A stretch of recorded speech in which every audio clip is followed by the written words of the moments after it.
My husband told me his ex-wife was unstable, and that's why she had supervised visitation. Then she knocked on my door and handed me the police report. My name was already on it. I met Ryan 9 months ago at a coffee shop. He was charming, successful, divorced with a 6-year-old daughter. The custody situation was complicated, he said. His ex had mental health issues. Visits had to be supervised by his mother. He showed me pictures of his daughter. She deserves better than what her mom can give her, he said. I believed him completely. We moved fast. He proposed after 5 months, married by month 7. I quit my job and moved into his house 2 hours from my hometown, away from my friends, my support system. The red flag started small. He checked my phone, needed my location shared constantly, didn't like certain clothes I wore. I just love you so much, he'd say. I want to protect you. Then his mother came for a supervised visit. She gave me this look, knowing, pitying. How long have you been married? She asked. 2 months, I said. You seem nice. I hope you have family nearby. The control escalated. He installed cameras, needed receipts for everything, timed my trips to the store. You were gone 37 minutes. The store is 11 minutes away. That's 22 minutes round trip. Where were the other 15 minutes?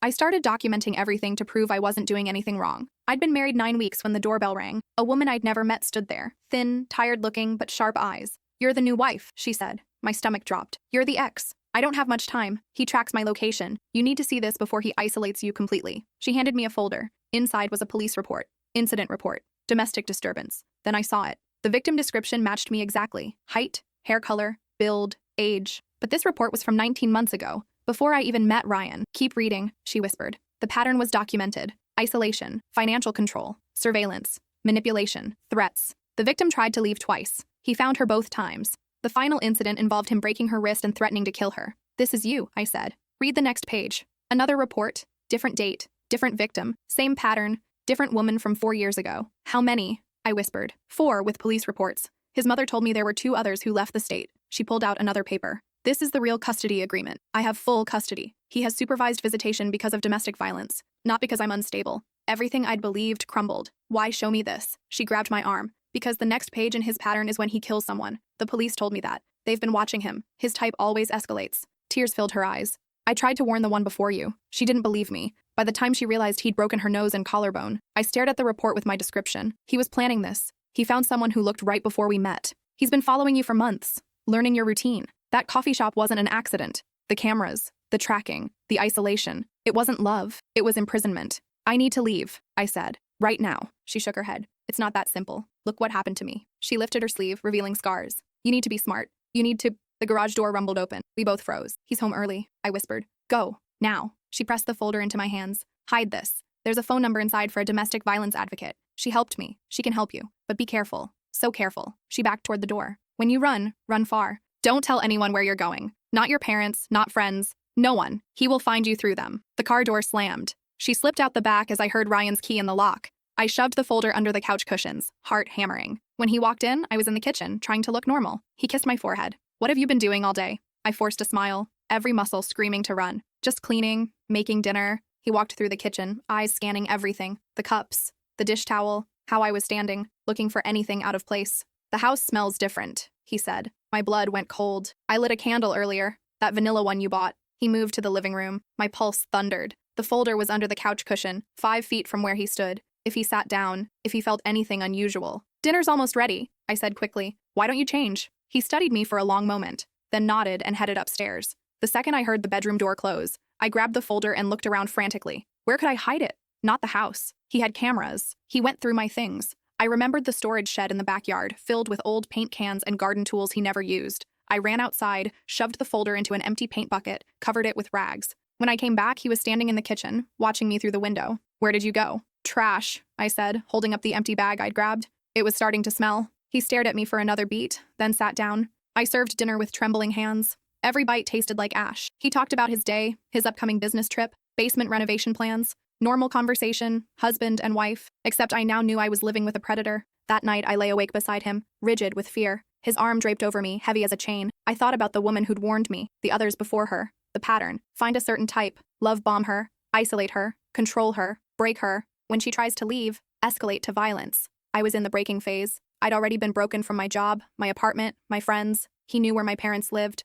where my sister worked. He had my passwords, bank accounts, phone records. The cameras watched every room except the bathroom. My car had a GPS tracker. That's how he always knew where I was. The police report showed me something else. A timeline. With previous victims, violence started around the 10-week mark. I was at 9 weeks. I had maybe a week before he broke me the way he'd broken the others, maybe less. Over the next 5 days, I became a perfect wife. I smiled, agreed with everything, asked for nothing, made his favorite meals, wore the clothes he liked, sent him photos throughout the day proving I was home, let him check my phone without protest. I became invisible, compliant, exactly what he wanted. And while I played the role, I planned. I couldn't go to my family. He'd look there first. Couldn't stay with friends. Same problem. Couldn't use credit cards or bank accounts. He monitored everything. I needed to disappear completely, which meant I needed help from someone he didn't know existed. In the police report folder, there was a business card. Cassandra Price, domestic violence advocate, a local number. But I couldn't call from my phone. He checked it every night. The cameras meant I couldn't use the house phone either. On day 6, I told him I needed tampons. He checked the bathroom cabinet first, confirming I was telling the truth. Then he timed me. I had exactly 28 minutes for an 11-minute drive each way. I bought tampons and used the store's courtesy phone to call the number. It rang 4 times. I almost hung up. "This is Cassandra." The words tumbled out. "My name is Beth. Ryan's ex-wife came to see me. She gave me your number. I need help." Silence. Then, "Are you safe right now?" "I'm at a grocery store. I have maybe 8 more minutes before he expects me home." Listen carefully. Do not pack a bag. Do not take anything he'd notice missing. "Do you have cash?" "No. He controls all the money." "Your car has a tracker?" "Yes." "Can you get to a library or community center? Somewhere with public computers?" "Not without him knowing." She thought for a moment. "His mother, the one who supervises visits. She helped Ryan's ex leave. She knows what he is. She can't stop him, but she can help you. Can you reach her?" "I don't have her number. She'll be at the house Tuesday for the next visitation. That's 4 days. During the visit, text me from her phone if you can. Just the word ready. I'll have a plan in place." "But Beth, you cannot let him know you're planning to leave. Men like Ryan, they can sense it. That's when they become most dangerous." "I know," I whispered. "The report said." "I know what the report said. I helped file it. I've helped 4 women escape from Ryan. Not all of them made it out unharmed. You need to be smarter and more careful than any of them were." "4?" She said she found 4 police reports. There was one more. She didn't report it. He convinced her she'd be blamed for destroying his reputation. She lived with him for 2 years before she finally ran. Last I heard, she was in a different state with a new identity. 5 women. I was number 6. I drove home with my hands gripping the wheel, trying to steady my breathing. When I walked through the door, Ryan was standing there with a stopwatch. 29 minutes, he said. "You took an extra minute." "Long line," I said, holding up the bag. "I'm sorry." He took the bag, examined the receipt, checked the timestamp. Then he smiled. "It's okay. I know you're trying." He kissed my forehead, and it took everything not to flinch. "You're doing so much better. You're not like the others." "The others." He said it so casually, like I should feel special for not being beaten yet. The next 4 days were the longest of my life. I continued my routine, playing perfect wife while counting down to Tuesday. Every moment I expected him to discover the folder in the shed, to realize what his ex had done, to see through my act. But he didn't. If anything, he seemed pleased with me, satisfied, like he'd finally broken me into the right shape. Monday night, he told me about his business trip. He'd be gone Friday through Sunday. His mother would still come Tuesday for the visitation, but after that, it would just be me alone for a weekend. "You'll be okay by yourself?" he asked. I recognized the test. "I'll miss you," I said, "but I'll be fine. You could come with me. You said it's a work trip. I don't want to be in the way." He smiled, satisfied. The old me would have wanted to come, would have pushed to be included. The broken version knew to stay behind, isolated and waiting. "That's my girl," he said. Tuesday morning, I watched the clock. His mother was scheduled to arrive at 2 p.m. Ryan had work meetings until 4 p.m. Then he'd come home to pick up his daughter. That gave me a window. When the doorbell rang at exactly 2 p.m., I opened it to find his mother holding his daughter's hand. Up close, I could see the sadness in her eyes, the resignation. She knew what her son was. She'd helped his previous victims escape. But she couldn't directly challenge him without losing access to her granddaughter. "Come in," I said, my voice pleasant and normal. She stepped inside, and I closed the door. The cameras were running. I had to be careful. "Can I get you anything? Water? Coffee?" "Water would be nice," she said. I led her to the kitchen, away from the living room camera's angle. While I poured water, I whispered, "I need your phone, just for one text." Her hand trembled as she set it on the counter. I quickly opened messages and typed Cassandra's number from memory. Just one word. "Ready." The response came immediately. "Friday, 3 p.m., library on 5th Street. Come alone, bring nothing." I deleted the texts, cleared the recent calls, handed the phone back. She slipped it into her pocket without a word. His daughter spent the next 2 hours playing in the living room while his mother and I sat in strained silence. The little girl was quiet, withdrawn, too well-behaved for a 6-year-old. I wondered what she'd seen, what she'd heard, what her father had taught her about women. When Ryan came home at 4 p.m., he greeted his daughter with exaggerated enthusiasm, the devoted father. Then he walked his mother to her car while I stayed inside with his daughter. She looked up at me with those sad eyes. "Are you going to leave too?" My heart broke. "What do you mean, sweetheart?" "The other mommies left. Daddy says it's because they didn't love him enough, but Grandma says it's because Daddy scares them." She said it so matter-of-factly, like it was normal. "Are you scared?" I knelt down to her level. "Sometimes grown-ups have to make hard choices. But whatever happens, it's never because of you. You're a wonderful little girl." She hugged me suddenly, desperately. "I don't want you to get hurt like the last one." Before I could respond, Ryan walked back in. His daughter immediately released me and stepped back, her face going blank. "Time to go, princess." he said cheerfully. After they left, I went to the bathroom and cried. That little girl was living in the same nightmare I was. Watching her father cycle through women, learning that love meant control and fear. Unless someone stopped Ryan, she'd grow up thinking this was normal, that this was what relationships looked like. But I couldn't save her if I couldn't save myself. Wednesday and Thursday crawled by. Ryan talked excitedly about his trip, about the client he'd be meeting, about trusting me to take care of things while he was gone. He reminded me that his mother would check on me, that the neighbors knew to watch the house, that I should call him every 4 hours. I will, I promised. I'll miss you so much. He believed me. Why wouldn't he? Every previous victim had believed him too at first. We'd all thought we were special, different, that his love was real. Friday morning, he left at 6 a.m. I watched from the window as his car pulled away, then immediately checked every room for hidden cameras I might have missed. I found 2 more. One in the bedroom closet, one in the garage. I had 9 hours before our scheduled call. 9 hours to disappear. At 2:30 p.m., I walked out the front door like I was checking the mail. I got in my car, drove to the grocery store, parked in the back lot, and walked to the library on 5th Street. I didn't take my phone, didn't take my wallet. Wore the same clothes I'd wear for a quick errand. From the camera's perspective, I'd gone to the store. From the car tracker's perspective, I was still there. Cassandra was waiting inside the library with a woman I didn't recognize. This is Riley, Cassandra said. She's going to drive you to a safe house about 4 hours from here. They're expecting you. You'll stay there while we handle the legal side. What about my stuff? My documents? We'll work on getting those, but right now, we need to get you somewhere safe. He'll realize you're gone when you miss your 3 RPM check-in. By 4 RPM, he'll be on the road home. We need you far away before that happens. Riley handed me a phone. This is a burner, only programmed with important numbers. No social media. No contact with anyone from your old life until Cassandra says it's safe. My family will be notified by police that you're safe, but not where you are. Ryan will go to them first. He'll be charming, concerned, playing the worried husband. If they know where you are, he'll manipulate it out of them. I've seen it happen. I thought about my parents. My sister. They'd be terrified when they couldn't reach me. But Cassandra was right. Ryan would use them to find me. We walked out the back entrance to Riley's car. She drove carefully, exactly the speed limit. Nothing that would draw attention. As we merged onto the highway, my phone started ringing in my abandoned car at the grocery store. Ryan's first check-in call. I didn't answer. I couldn't. I was already gone. The safe house was a converted apartment above a legal aid office in a small city I'd never heard of. 2 other women were staying there, both escaping similar situations. We didn't share names or stories, just silent solidarity. That first night, I checked the burner phone constantly. Cassandra texted updates. 3:47 p.m. He's called you 14 times. 4:22 p.m. He filed a missing persons report, playing concerned husband. 5:16 p.m. He's at your parents' house. 6:45 p.m. He's making social media posts about you being mentally unstable and he's worried for your safety. 8:003 p.m. Police interviewed him. He showed them your concerning behavior. Screenshots of texts he manipulated, edited recordings of arguments, fake medical documents about mental health issues. He's building a narrative, the pattern, just like with his ex, just like with the others. I wasn't a person. I was a project. And when the project escaped, he'd destroy my reputation to cover his tracks. Saturday morning, Cassandra called. We have a problem. He knows you talked to his ex. He figured out his mother helped you. He's threatening to file kidnapping charges, claiming you're not of sound mind and his family helped you run away. He has a lawyer. Of course he does. But we have something better. We have 4 other victims willing to testify. We have the police reports. We have his mother's testimony about what she's witnessed. And we have you. You're the missing piece that makes the pattern undeniable. What do I need to do? Tell your story. All of it. Document everything. We're going to file for a restraining order, but more importantly, we're going to make sure he's investigated properly. The detective who handled his ex's case has been waiting for another victim to come forward. With multiple testimonies, they can build a case for stalking, harassment, and domestic abuse. Maybe even attempted murder with the victim from 4 years ago who almost didn't make it.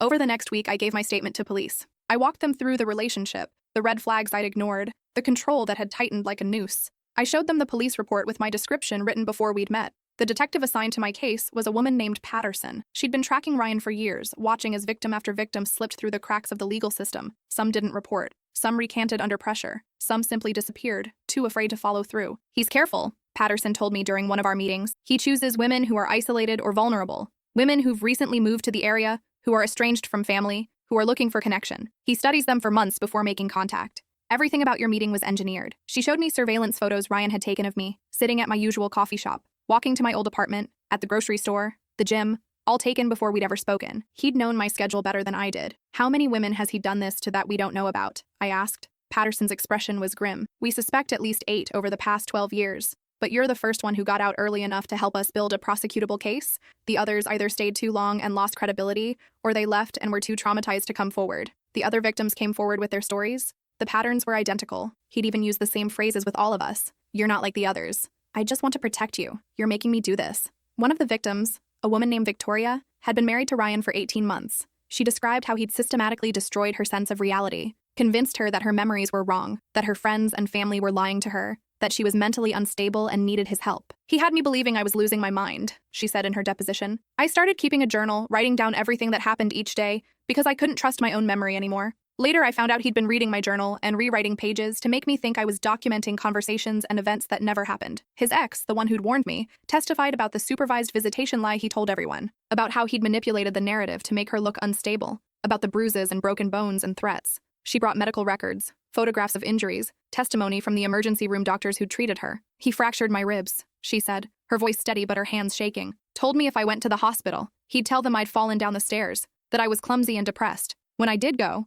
that's exactly what I told them, because I was terrified. It wasn't until I got the courage to leave that I went back and corrected my medical records. The victim from 4 years ago flew in from across the country. She'd changed her name, dyed her hair, built a new life, but she was willing to come back to tell her story. He told me he'd kill me if I ever told anyone, she said in her statement. I believed him. I still believe him, but I can't let him do this to another woman. Her name was now Christine, though that wasn't what she was born with. She'd legally changed everything after escaping Ryan. She told us how he'd escalated to physical violence after she'd tried to leave the first time. He broke my collarbone, then drove me to the hospital himself, she said. Sat in the room with me, holding my hand, playing the concerned boyfriend. Told the doctors I'd been in a car accident. I was so beaten down by that point that I just nodded along. It wasn't until I finally got away that I realized how close I came to not making it out alive. Ryan fought back. His lawyer painted us as vindictive exes coordinating a conspiracy. He produced character witnesses, colleagues who swore he was a great guy. He showed the court his volunteer work, his community involvement, his role as a devoted father. His defense attorney was aggressive, trying to discredit each of us individually. But what he couldn't explain away was the pattern. The identical tactics, the same phrases, the progression from love bombing to isolation to control to violence.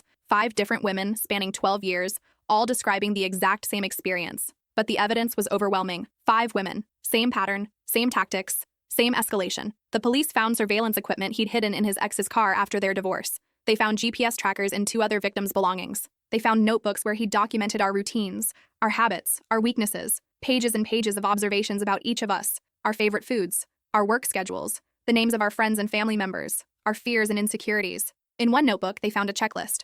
Isolation tactics, financial control methods, gaslighting scripts. He'd literally written out a playbook for destroying women. He'd been planning each of us, studying us, hunting us. The restraining order was granted. Then the charges came. Stalking, harassment, domestic battery, unlawful surveillance. His lawyer argued for bail, but the judge looked at the pattern of behavior, the multiple victims, the flight risk. Denied, she said. The defendant has shown a clear pattern of escalating violence and obsessive behavior. He will remain in custody pending trial. I watched via video link as he was led out of the courtroom. For just a moment, his mask slipped. He looked directly at the camera, and his face was blank, cold, empty. That was the real Ryan. Not the charming man from the coffee shop, not the concerned husband, not the devoted father. A predator who'd finally been caught. 4 months later, I was sitting in a different apartment in a different city, starting a new job, slowly rebuilding my life. The trial was scheduled for next month. All 5 victims would testify. The prosecutor was confident about the outcome. My new apartment was small, but mine. I'd furnished it slowly, carefully choosing each piece instead of moving into someone else's space. I had a job at a nonprofit that helped women transition out of domestic violence situations.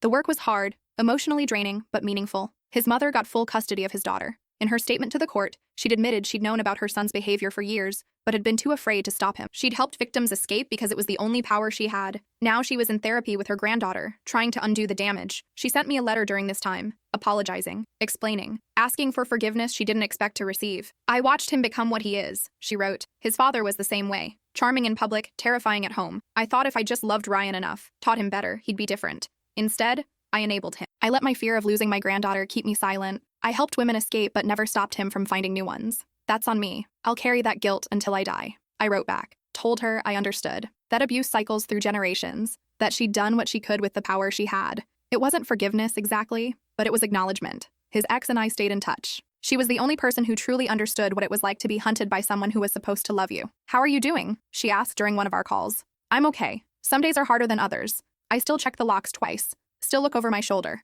Still flinch when my phone rings unexpectedly. That gets better, she said. Not all the way better, but better. You start to remember what it's like to breathe without fear. What made you come to my house that day? You risked so much. She was quiet for a moment. Because I was victim number 2. The first one tried to warn me and I didn't listen. I thought she was just jealous. By the time I realized the truth, it was almost too late. I swore if I ever got free, I'd warn every woman who came after me. I'd break the pattern. You saved my life. No, she said firmly. You saved your own life. I just handed you the map. The trial lasted 8 days. I testified for 4 hours, walking the jury through every manipulation, every threat, every moment of fear. His lawyer tried to break me, suggesting I was dramatic, attention-seeking, bitter about a failed marriage. "How long were you married?" he asked, his tone condescending. 2 months, I said. 2 months. And you're claiming this was a pattern of abuse? Isn't it more likely you simply had a difficult adjustment to marriage? I looked at him directly. No, because he'd written my physical description in his notebook 6 months before we met. Because he'd installed cameras throughout the house before I moved in. Because he'd done this exact same thing to 4 other women. This wasn't a difficult marriage.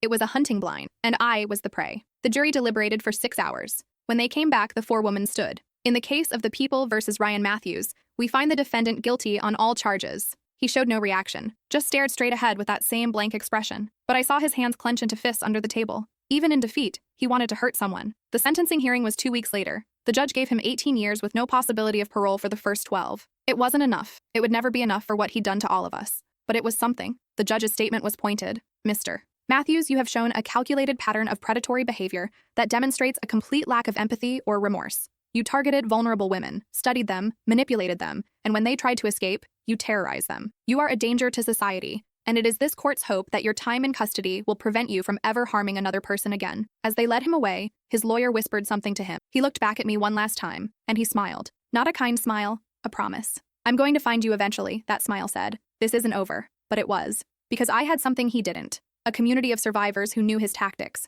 A legal team that had documented everything. A restraining order that would extend long past his release. And most importantly, I had the knowledge that I'd escaped. That night, I met with the other 4 survivors for dinner. We'd formed an unexpected bond through our shared trauma. We'd become each other's safety net, checking in regularly, supporting each other through court dates and nightmares and the slow process of healing. "To surviving," his ex said, raising her glass. "To surviving," we echoed. "And to making sure the next woman doesn't have to," I added. We'd started a website, a private database where women could search names and share warnings about dangerous partners. It wasn't public. That would open us to lawsuits, but it was accessible to domestic violence advocates, shelters, and legal aid offices. If a woman came to them scared of a new partner, they could check the database, see if there was a pattern. We called it the Pattern Recognition Project. It started small, just Ryan's entry and a handful of other verified cases. But it grew. Other survivors reached out, wanting to contribute. Advocates shared it with their networks. Within 6 months, we had 200 entries. Within a year, over 500. Each entry required verification. Police reports, restraining orders, court documents. We weren't interested in revenge or vigilante justice. We wanted facts, patterns, evidence that could help the next woman recognize danger before it was too late. Ryan was our first entry, but he wouldn't be the last. There were too many men like him. Too many women who didn't realize they were being hunted until it was too late. I thought about the woman I'd been 9 months ago. The one who'd thought she was broken because she couldn't hold a relationship. Who'd been so grateful for attention that she'd ignored every warning sign. Who'd believed that love meant sacrifice and compromise, even when it hurt. That woman had died in Ryan's house. But someone stronger had taken her place. Someone who knew that real love doesn't isolate you. It doesn't control you. It doesn't watch your every move or time your trips to the store. Real love sets you free. 6 months after the trial, I ran into Ryan's mother at a coffee shop. She was with his daughter, who'd grown taller and looked less haunted. When she saw me, she smiled and waved. "Can we sit?" his mother asked. We talked for an hour. She told me about their therapy, about how his daughter was slowly learning that her father's behavior wasn't normal or acceptable, about how she'd started laughing again, playing with other kids, not walking on eggshells. "She asks about you sometimes," his mother said. "She remembers that you were kind to her, that you told her she was wonderful. She is wonderful." "I'm sorry," his mother said suddenly, tears in her eyes. "I'm sorry I didn't stop him sooner. I'm sorry I let my fear of losing my granddaughter keep me from protecting all of you." I reached across the table and squeezed her hand. "You helped us escape." That took courage too. Not enough courage. Not soon enough. But eventually. That matters. We said goodbye, and I walked out into the sunshine. My new apartment was small, but mine. My new job was challenging, but rewarding. My new life was quiet, peaceful, sometimes lonely, but it was real. And most importantly, it was safe. I still have the police report, the one with my description written months before we met. I keep it as a reminder. Not of what I survived, but of what I almost didn't see coming. Sometimes people ask me how I didn't notice the signs earlier, how I could have been so blind. I tell them the truth. Predators are experts at disguise. They know exactly what you need to hear. They study you, learn you, become what you're looking for. And by the time you realize what they really are, they've already trapped you. But I also tell them this. You can escape. It won't be easy. It won't be clean. You'll lose things. Your home, your security, maybe even people you thought would support you. But you'll gain something more important. Your life. 4 years later, I'm 36, and engaged to a man I met at a community center volunteering event. He knows my story. He's never asked me to share my location or questioned when I take long trips to the store. He's never checked my phone or installed cameras or demanded receipts. When I told him about Ryan, about the trial, about the pattern, he listened. And then he said, "Thank you for trusting me with that. What do you need from me to feel safe?" That's what love actually sounds like. His name is Alex, and he's a social worker who runs support groups for men trying to unlearn toxic behavior patterns. He grew up watching his father abuse his mother, and instead of repeating the cycle, he dedicated his life to breaking it. When I met him, I was terrified of trusting anyone again, but he was patient. He never pushed. He respected every boundary I set. Our first date, I told him I needed to sit facing the door. He didn't ask why. He just switched seats. When I flinched the first time he reached for my hand, he pulled back and asked if I was okay. When I couldn't explain where my fear came from yet, he said, "That's okay. You can tell me when you're ready, or never, whatever you need." It took me 6 months to tell him about Ryan. We were walking through a park, and he mentioned wanting to meet my family someday. I froze. The thought of him knowing where my parents lived, where my sister worked, triggered something primal in me. "I need to tell you something," I said, and I did. All of it. He listened without interrupting. When I finished, he was quiet for a long moment. Then he said, "I'm so sorry that happened to you. Thank you for trusting me enough to share that. And I want you to know, I will never ask you for information you're not comfortable giving. I will never track your location or question your time or make you feel unsafe. You have my word." And he's kept it. We're getting married next year. Small ceremony, just close friends and the women who helped me escape. His ex will be there. So will the victim from 4 years ago. And Cassandra, the advocate who coordinated my escape. Victoria and Christine. All of us, together, celebrating something real. We joke that it'll be the world's most therapeutic wedding. A room full of survivors celebrating actual love instead of control. But here's what I want people to know. If you're reading this and something in your relationship feels wrong, trust that instinct. If your partner isolates you, monitors you, makes you feel crazy for questioning them, that's not love, that's ownership, and you deserve better. Get help. Call a domestic violence hotline. Talk to an advocate. Make a plan. And when you're ready to run hard, and don't look back. Because the person I am now, happy, safe, free, she only exists because I made that choice. Because his ex made that choice to warn me. Because 4 other women made that choice to testify. We broke the pattern. And if you're in a similar situation, you can too. Ryan gets out in 15 years. I'll be 48. His daughter will be 21. All of his victims will have built entire lives he knows nothing about. He'll leave prison with nothing. No wife, no reputation, no power. Just a registry that ensures everyone will know exactly what he is. And that thought, more than anything, helps me sleep at night. Because the best revenge isn't making him suffer. It's building a life so full and rich and beautiful that he becomes completely irrelevant to it. I used to be the woman in the police report. Described, documented, targeted. Now I'm just me, and that's enough.